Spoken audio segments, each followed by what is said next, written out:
All the political parties contacted about public transport claim to give it strong support. Some claim that even helped to keep it running. The rolling stock we're using, some behind us here, is 30 years old. I in fact remember cleaning this as a student during my vacations, and the trains haven't changed at all since 1978.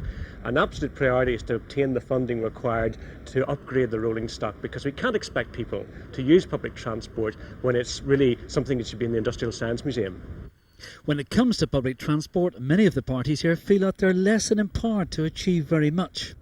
There should be an increased budget for the train service here, that they should at the very least restore the 25 million that was taken from them, that there should be an increase in the amount of rolling stock that TransLink should have, and that they should extend the train network into the west.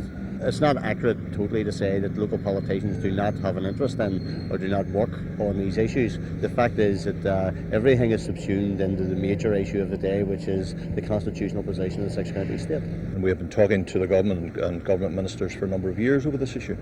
The difficulty for us is that the transport policies are non-existent from this particular government and from the previous administration.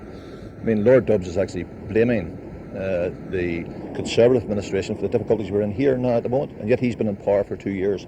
We've been pressing him for a transport policy, and he hasn't got a policy. One problem highlighted by several parties is that unless there is a crisis, transport is not perceived by the public as being an exciting topic for debate.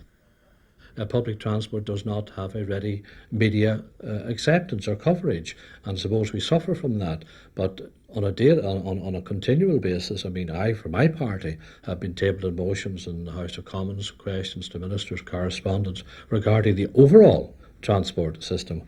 However, most political parties seem to agree on one thing. Until there is another crisis, the door may well remain closed on this debate. Mike McKim, BBC News.